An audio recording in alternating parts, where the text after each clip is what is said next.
전에 다니던 교회에 새로운 목회자가 부임을 했는데 신학교 석사 출신이라고 들었습니다. 뭐 교회에서 여기저기 알아서 고르고 골랐겠지만 새로 부임을 한 첫 번째 주일 설교에 황당한 소리를 하더군요. 중대형 교회라 규모가 꽤 되는 교회인데 한다는 소리가 말씀이 고백이니 선폰이 다 필요 없고 오직 율법을 따라야 한다는 식으로 말을 하기에 그날로 그 교회 때려치웠습니다. 어차피 지금 교회로 옮길 생각을 하고 있는데 하도 한심해서 미련 없이 나왔습니다. 지금 한국의 대부분 교회가 이렇죠.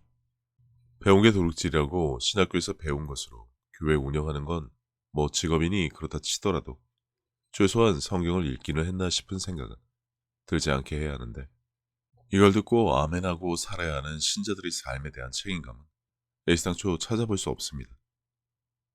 우리가 이 보배를 질그릇에 가졌으니 이는 심히 큰 능력은 하나님께 있고 우리에게 있지 아니함을 알게 하려 함이라. 하나님이 그들로 하여금 이 비밀의 영광이 이방인 가운데 얼마나 풍성한지를 알게 하려 하심이라. 이 비밀은 너희 안에 계신 그리스도시니 곧 영광의 소망이니라. 하나님이 최고로 높고 예수님은 아들이니 그 아래고 성령님은 그냥 뭐 신분군 정도로 생각을 하는 자들에게 바랄 것은 없습니다만 이런 구절은 영적인 이해가 없으니 허구한 날 구약 성경이나 뒤적이며 율법의 교리만 가르치니 신약에 나온 성령님부터 시작해 방언이니 내주라든가 표적, 치유에 대해 전부 부정적인 의견을 가질 수밖에 없습니다. 교인들은 같은 내용 재탕 3탕에 십자가 은혜, 회개만 반복하는 설교에 지쳐가고요. 교회에 봉사하고 헌금을 내야 하나님으로부터 복을 받는다는 교회에서 말씀으로 삶을 살아내는 방법은 제대로 들어본 적도 없습니다. 목회자부터 사회 경험이 없는데 무엇을 알려줄 수 있을까요? 그러면서 유튜브에 뻑하면 거품 무는 목회자들 보면 하나같이 다 이렇습니다. 능력과 권능은 없으면서 교단이 왜 있어야 하는지 설명을 하는데 성경에 교단이 있었나 싶기도 하고 마치 어느 정당 소속이니 나를 믿어달라는 구차한 변명으로만 들릴 뿐 그들이 하는 설교를 들어보면 그냥 구약시대의 제사, 현대 정치판과 다르지 않습니다. 본과 달리 용서와 구원이 없는 율법으로 사람이 살아야 한다고 강조하는데 모르면 속고 알면 안 듣게 됩니다. 그냥 그래요. 뭐 어쩔 수 없죠. 그런즉 내 형제들아 예언하기를 사모하며 방언 말하기를 금하지 말라. 입으로는 오직 말씀이라는 구호를 다 알고 살지만 정작 방언을 금하는 아이러니. 믿는 자에게 따르는 표적만 하더라도 방언부터 못하면서 마치 그런 건 성경에 없는 것으로 여기는지 성경에 버젓이 이런 말이 있지만 교단에서 방언을 금한다고 하니 못하게 막지를 않나 어거지를 부리는 수준으로 부정들을 하니 결국 그들에겐 성경도 하나님도 필요 없고 교단을 최고로 여기는 집단에 속한 자라는 것밖에는 되지 않습니다. 아무튼 지금 교회 다니면서 뭔가 아니다 싶은 생각이 들면 인터넷을 통해 근처에 찾아보면서 지금 다니는 교회가 율법에 구약만 중구장창 붙들고 회개의 기도나 강요하며 눈물과 감정에 호소하는 교회라면 하루속히 벗어나셔야 합니다. 단지 친목을 위해 다니는 곳이 아니라면 말이죠.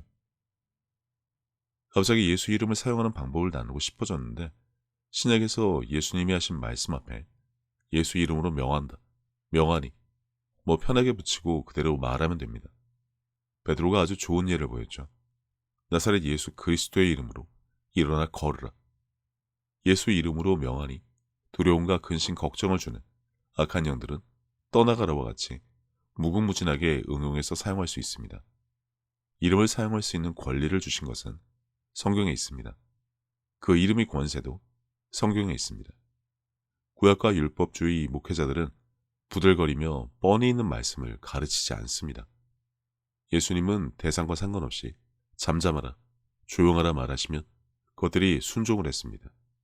귀신 들린 자들도 마찬가지인데 아직도 만군의 여호와가 나를 위해 너와 싸워 물리치실 것이라며 고함을 지르는 것을 대적으로 아는 자들도 있으니 그냥 가관일 뿐입니다. 장성한 어른은 지나가는 강아지가 내게 짖는다고 같이 짖어대지 않습니다. 조용히 하라고 명하거나 무시하고 지나갑니다. 상대할 가치가 없는 것에 쓸데없이 관심을 줄 필요가 없죠. 마귀를 대적할 때에도 그렇고 종교적이고 율법적인 자들을 대할 때에도 관종병 환자들도 마찬가지입니다. 성경을 알기 위해서는 원래 기록된 히브리어, 헬라어, 아람어 등을 공부해야 한다고 주장도 하던데 그럴 시간에 복음이나 전하면 어떨까 싶습니다. 여호와 운운하며 믿지 않으면 쳐 죽인다는 말이나 여기저기 다니며 댓글로 싸지르지 말고 가정부터 챙기면서 이웃이나 좀 도와주세요. 생리대가 없는 아이들도 있고 보호 종료가 되어 기껏 500만 원 들고 사회로 나온 누군가에게 버림받은 아이들도 있고 아무튼 많습니다. 세상 사람들의 무책임 때문에 이유가 무엇이든 힘들어할 수밖에 없는 아이들이라도 도우면 나중에 하나님의 상이 더 크지 않을까 싶습니다. 다행히 수십 년 율법적이고 종교적인 교회를 다녔지만 아무런 열매도 없고 냉랭하고 무미건조한 신앙생활에 회의를 느끼는 분들이 영적인 것을 알려주는 새로운 교회를 찾아 이동을 하고 있습니다. 예배 중에 방언도 하고 귀신도 쫓고 치유도 합니다. 현대판 출애굽기가 따로 없습니다만 이 물결을 기존 교회는 결코 막을 수 없을 것입니다. 예배를 가장한 제사보다 말씀을 고백하고 선포해서 누리는 새 삶에 표적이 따르고 이웃사랑을 신천하는 교회 확실하게 끌리는 것은 너무나 당연합니다. 믿는 자에게 따르는 표적으로 질병과 귀신이 묶임에서 자유롭게 되는 현장이 사방에서 속출하는 것을 그들도 보게 될 것입니다. 여태 거룩하고 엄숙하게 드리는 예배를 전부로 하는 곳에 사람들은 더 이상 머물지 않습니다. 그들은 이미 교회의 낡은 방식에 지치고 은혜니 감사니 믿음이니 뜬구름 잡는 엄한 소리들에 지겨워합니다. 교회를 다녀도 마음은 늘 메말라 가지만 누구에게 말조차 꺼내지 못합니다. 믿음 없다는 소리나 들까봐. 세상은 빠르게 변하지만 교회는 한 번도 이에 맞춰본 적도 없습니다. 독야 청청하겠다며 자기들만의 세상을 고집하고 고수하며 타락하고 세상 못지않은 정욕으로 개독교라는 신조어가 만들어질 만큼 교회를 더럽혀왔음에도 여전히 이를 방관하다가 세상 사람들 모두가 겪는 어려운 바람 한번 같이 맞고는 운영하기 어렵다고 징징거리기나 했지만 이미 오래전부터 신약이라는 새로운 방식이 있음에도 불구하고 가톨릭과 같은 분위기나 따라하며 여전히 옛 방식을 고수하는데 그래서 이젠 더 이상 오래 버티지 못합니다. 초대교회는 복음을 전하며 표적을 나타내 보이므로 사람들에게 칭송을 받았습니다.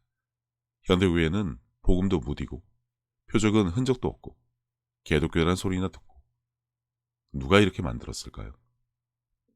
신약이라는 성경이 버젓이 있음에도 불구하고 그 안에 있는 말조차 살아내는 것은 고사하고 설명조차 안 합니다. 아니 못합니다. 성령님, 방언, 표적에 대해 모르는 것을 당연히 여기는 신자들이 차고 넘칩니다. 방언을 하면 안 된다고 와서 말리는 자가 있는 교회도 있습니다. 목사 사모가 귀신에 들리니 치유할 수 있는 사람을 밖에서 찾는 교회도 있습니다. 예수님에 대해 오히려 더 모르는 교회, 여전히 여호와 하나님만 계신 교회, 누구신지, 왜 오셨는지, 이제 그분이 하신 일은 물론이고 그보다 더 큰 일도 하기 위해서는 무엇을 해야 하는지도 좀처럼 알려주지 않습니다. 오직 구약 인물들이 믿음이나 배워야 한다고 강조를 합니다. 예수님은 단지 하나님의 아들로만 알고 죄사함을 위한 십자가 이벤트에 나온 분으로만 알아 사랑과 희생과 같은 설교의 제목에나 이용했지 그분의 말씀은 전혀 따르지 않고 오직 율법의 구약만 따라야 한다는 소리나는 교회. 구역질이 날 뿐입니다. 뭐 천년된 여관이니 식당이니 전통을 고수해서 대박이 난 곳들도 있지만 교회가 그럴 필요가 있을까요? 전기밥통에 새로 지은 밥이 있는데 굳이 어제 만들어둔 식은 밥을 먹어야 할 필요가 있나 싶습니다. 어쩔 수 없이 사 먹던 식당 옆에 새로 오픈한 식당밥이 훨씬 더 맛있다고 해서 옮겨가는 것은 인지상정입니다. 지금 교인들은 그렇게 다른 교회로 옮겨 다니고 있습니다. 가운 입고 예배를 빙자 제사나 드리며 멍 때리고 있다가 이런 것 하나에도 휘청이는 교회. 교인들 단돌이 하기 바쁜 교회. 교회 옮기면 배신이고 배반이라고 하는 교회. 교회를 무슨 하나님 전용 계좌의 입출금 창고로 여기는 교회. 게다가 책망받을 일, 첫상을 잃어버린 교회. 말로만 사랑 운운하는 교회.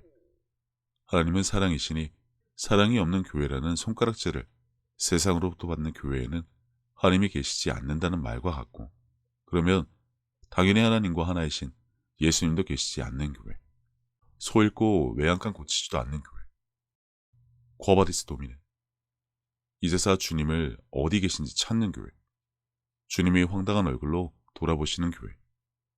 아디오 아미고. 현명한 사람은 모진 놈 곁에 있다가 같이 벼락이나 맞지 않습니다.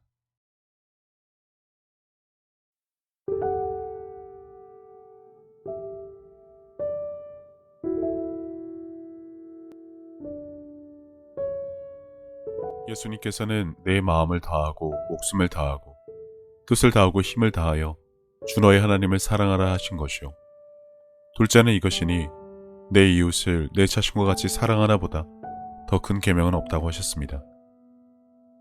생각해보면 믿는 사람들은 이미 하나님께 받은 것이 너무나 많은 것을 아는 자들입니다. 예수님을 통해 죄사함과 구원을 받은 것부터 시작해서 살아 숨을 쉴 수 있는 공기와 바람, 맑고 푸른 하늘과 마실 물, 그리고 땅과 그 위와 아래의 많은 것들, 이미 오래전부터 내 주변에 있어 왔으니 당연한 것으로 여기며 우리는 여전히 값없이 공짜로 받아 그것들이 감사함을 잊고 살기는 했지만, 그런 것 말고도 하나님으로부터 받은 사랑과 평안에 대해 생각하자면 끝이 없습니다. 하지만 사람은 하나님으로부터 받은 그 많은 은혜를 갚을 방법이 없습니다. 그래서 하나님께서는 내 이웃을 내 몸같이 사랑하는 것으로 그것을 대신 갚으라고 하신 것인지도 모릅니다. 그리고 지극히 작은 자에게 한 것이 곧 하나님께 한 것이라고 하셨으니, 그분의 은혜를 알고 그분을 닮아가는 삶을 살아가야 한다면 지금 내가 살아가는 삶의 방향이 하나님과 나의 이웃을 사랑하는 올바른 길 위에 있는 것인지 한 번쯤 점검해 봐야 하지 않나 싶습니다. 이와 같이 하나님의 뜻, 그분이 기뻐하실 일이 무엇인지 알고 내게 주어진 소명을 다하기 위해 끊임없이 힘쓰고 노력하는 것도 크리스찬들이 마땅히 해야 할 일이 아닐까라는 생각을 해봅니다. 이제는 세상 유행에 따라 요동치던 내 마음을 모두 내려놓고 혼자서 하나님의 뜻을 헤아리는 시간을 가져보시기를 권해봅니다. 하나님은 세상 모든 사람들을 사랑하십니다.